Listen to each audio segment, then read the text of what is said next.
The ball that wouldn't leave, the garage sale toy that changed my family forever. Posted by PoppyLover89. Hi Reddit. I've debated posting this for a while, mostly because even now it feels insane to type it out. But I've seen some threads here that made me feel less alone. So here goes. This happened about 3 years ago. At the time, my son Jesse was 7. We'd taken him with us to a neighborhood garage sale on a Saturday morning. Just something fun to do as a family. Jamie found a small white rubber ball about the size of a grapefruit. It looked like a plain old ball, a little worn but nothing unusual. The seller, an older woman, gave it to him for free. I remember her exact words. She doesn't play with it anymore. I assumed she meant her granddaughter. Jesse loved that ball. He bounced it constantly, even slept with it. It seemed like just another toy, until it started glowing. It was about 2 weeks after we brought it home. I walked past his room one night and saw a weird light under the door. I thought he had snuck a tablet or something, but when I opened the door, he was sitting up in his bed holding the ball. It pulsed faintly, like it was alive. I asked him what it was doing, and he just smiled and said, "She's talking to me, Mommy." I tried not to panic. I took the ball away, and the glow faded as soon as it left his hands. Creepy. But I was still rationalizing. Maybe it was one of those glow-in-the-dark materials reacting to warmth or friction. Science, right? I told him it was late and tucked him into bed. The next morning, Jesse asked to have the ball back. I was calmer now with my morning coffee. I started feeling silly for taking it away, so I relented. I didn't want to punish him for being imaginative.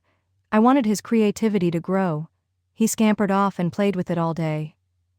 That night I heard him reading to the ball. He was reading his favorite story. I smiled at first, until I heard him stop reading and start replying to questions. I couldn't make out everything that he was saying, but he got out of bed and climbed up into his window seat. He was now audibly unhappy. I could hear his voice shaking as he pleaded with the ball, saying that he's not allowed to open the window and that it was too high up. I ran into the room and took the ball from him immediately. I tucked him in as he cried for me to let him sleep with it. I was abrupt with him as I told him no. I felt bad, but I was so scared and I was shaking I didn't know what to think. I couldn't sleep that night and I could hear him sobbing. But then things got worse. Fast. Jesse started changing. He became withdrawn, quiet, and snuck around the house whispering to himself. One night I overheard him saying, "I told you I won't tell her. No, she doesn't want me to." When I asked who he was talking to, he froze.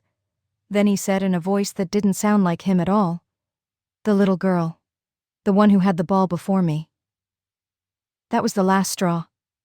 I wanted that ball out of my house immediately. My husband and I tried to throw the ball away.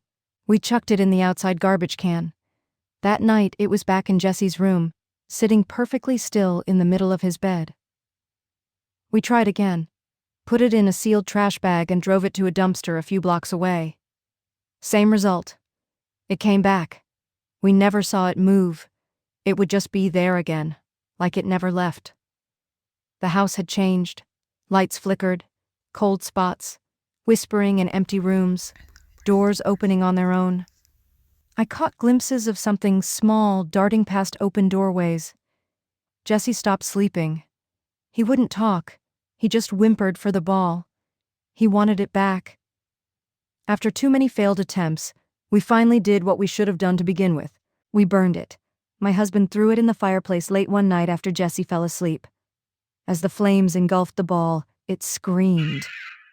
I swear on everything it made a noise, not from the fire, but from inside the ball. A high-pitched, shrieking wail that made all the windows rattle. Then it popped, and the glow went out. The house calmed down after that. Jesse began to sleep again. He never asked about the ball, like he didn't even remember it.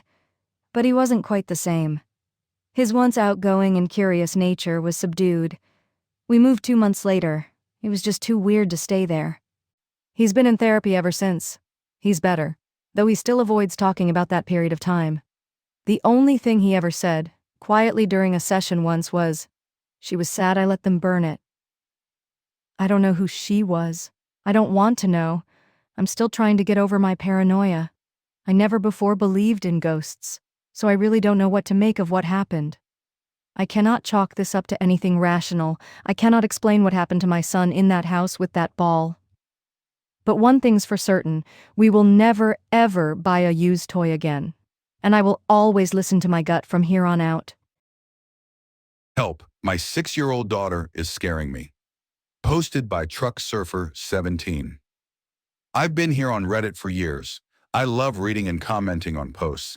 But I'm here now for help. Honestly, I don't know where else to turn. My wife says we should see a child psychologist, but I don't think this is normal. I think something is seriously wrong with our daughter. We have one child, Emma. She's 6, smart, sweet, always humming or making up little songs. Until recently, she loved painting rainbows, ponies, and our cat, Muffin. That was until about 3 weeks ago, after we hired a new babysitter named Lindsay. Lindsay seemed fine, maybe 20, super friendly, came with great references. We only used her once, for about 5 hours while we went to a work event. When we came back, Emma was asleep, and Lindsay said everything went great. That was the last time we saw her. She never answered my texts after that night, and her number is now disconnected. But that's not the scary part. The next morning, Emma showed me a drawing. It was different. Gone were the rainbows and sunshine. This one was scribbled in black and red crayon, with a huge, twisted figure towering over a stick figure of a girl in a dress. Its limbs were jagged and too long, and it had these massive black circles for eyes. Below it, she wrote in backwards, shaky letters. She's just learning to write. No, Lindsay, just him. When I asked her who he was, she said, "The smiling man, Daddy. He came to play with me and Lindsay after you and Mommy left." I thought maybe Lindsay told her a scary story, or she watched something on TV. But over the next few days, her drawings got worse. Screaming faces, our house on fire, something with multiple arms holding her doll upside down. She said the monsters in the pictures help her to be strong. Now her behavior's changed. She's breaking things on purpose and backtalking. When I saw her hit the cat with a wooden spoon, I scolded her.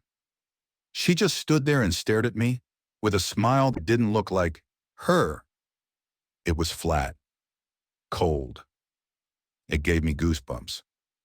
Later, I found her in her room whispering to her doll, holding a box of matches she somehow took from the junk drawer. When I walked in, she looked at me and said, "She's not listening, Daddy." So I told her I'd make her feel what fire feels like. She blames everything on the ones in the pictures. She says they live in the pictures now, and if we throw them away, they'll come out and be mad. Last night, we woke up to the smoke alarm. Nothing was on fire, but the smoky smell was coming from the upstairs bathroom. It was her favorite stuffed rabbit smoldering in the sink, just a black, melted lump now. Emma was asleep in bed when we found it. I was wired and my heart was racing. I laid on the beanbag in Emma's room and watched her all night. I was terrified of what might happen next. When I tried to talk to Emma in the morning about what happened, she started crying and said, "I don't want to be bad, but he tells me I have to. He says if I don't hurt things, he'll hurt you instead." I feel like I'm trapped in a sick joke. My wife is shook, but handling it all better than me. I'm losing it. I've locked up everything sharp, flammable, or heavy. I've been making my wife sleep in our room with the door locked at night, while I sleep on the couch. I feel like I need to keep an eye on the house. We don't know what that babysitter Lindsay told her or did to her, but Emma won't talk about her anymore. She just keeps drawing, and every picture is like something watching us through the paper. I know that sounds nuts, but I don't know how else to describe it. Has anyone out there gone through something like this? Is this just a kid phase? A breakdown? Or is something evil messing with my kid? Because I swear, I'm on the edge. I really need your help. I Will Never Babysit Alone Again. By Maria in Arizona. This happened a few years ago, and I've never told the full story like this. I guess enough time has passed that I can write it down, but I still get this awful pressure in my chest thinking about it. My family doesn't live in that house anymore, thank God. I don't care what anyone says, that house had something in it. My parents went out for the night. Nothing fancy. Just dinner and maybe a movie. I was 17 at the time, old enough to be trusted to babysit my 6-year-old sister, Rosie. We were close, and she was easy to take care of. Sweet kid. Loved dolls and cartoons and coloring books. It was around 6:30 when things got weird. I was in the kitchen making her a little snack, chicken nuggets or something. She was sitting at the table behind me, humming one of those annoying kids' show songs. I turned around briefly to grab some napkins from the hallway closet. It was literally 5 seconds. When I came back in, Rosie was staring at me with wide, confused eyes. Her mouth was slightly open like she was about to speak but forgot how. "What is it?" I asked. Her little finger pointed behind me. "There was a man behind you," she said, calm as if stating a fact. He was crouching. He smiled, but he didn't have eyes. I spun around, but nothing was there. Just the dim hallway and the open closet. I laughed it off and told her she must have imagined it. Maybe I said it more for me than for her. She didn't respond, just kept watching the hallway like she expected something to come back. I put on a movie for her and did my best to forget about it. Later that evening, we were upstairs. I was folding laundry in my room, and Rosie was playing with her dolls in her room. I told her I'd be right back, just running down to grab something from the laundry room. I was gone for maybe 2 minutes. When I came back up, she wasn't playing anymore. She was sitting on the edge of the bed, legs dangling off, pale as paper. "She was watching me," Rosie said. My stomach dropped. "Who was watching you?" "The old lady," she whispered. "She was standing in the corner. She had no shoes on and her feet were dirty and her dress was all wet." "What did she do?" I asked, trying not to freak out. Rosie didn't answer. She just said, she smiled and waved at me, but her hand was shaking. I checked every room, every closet, every window. Nothing. All the doors were locked. No sign of anyone. I kept the lights on for the rest of the night. Rosie slept in my bed. But the worst part? It was after midnight and I couldn't sleep. Every little sound felt magnified in the silence. Then I heard them. Footsteps. Slow, deliberate ones on the carpet outside my bedroom door. Not heavy, soft, like someone trying not to be heard, pausing every few seconds, moving again, then stopping. I held my breath. Rosie was fast asleep beside me, clutching my arm. The steps moved away, down the hallway, and eventually down the stairs. I sat there frozen for what felt like an hour before I got the courage to peek outside. But again, nothing. No one. No sound. Nothing out of place. Except the hallway closet door was open again. I know I shut it. That was the last time I ever babysat alone in that house. A few months later, after we moved, I asked Rosie about that night. I don't even know why. I think I just needed to confirm I wasn't crazy. I brought it up gently, hoping she might giggle and tell me something she remembered. But she didn't. She got real quiet. Her whole face changed. She wouldn't even look at me. Her little hands started trembling. "She said not to talk about her," Rosie whispered. That was it. She got up and left the room.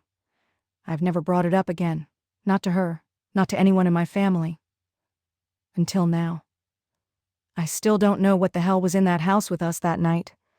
But whatever it was, Rosie saw it, and I heard it. Secret Book Club.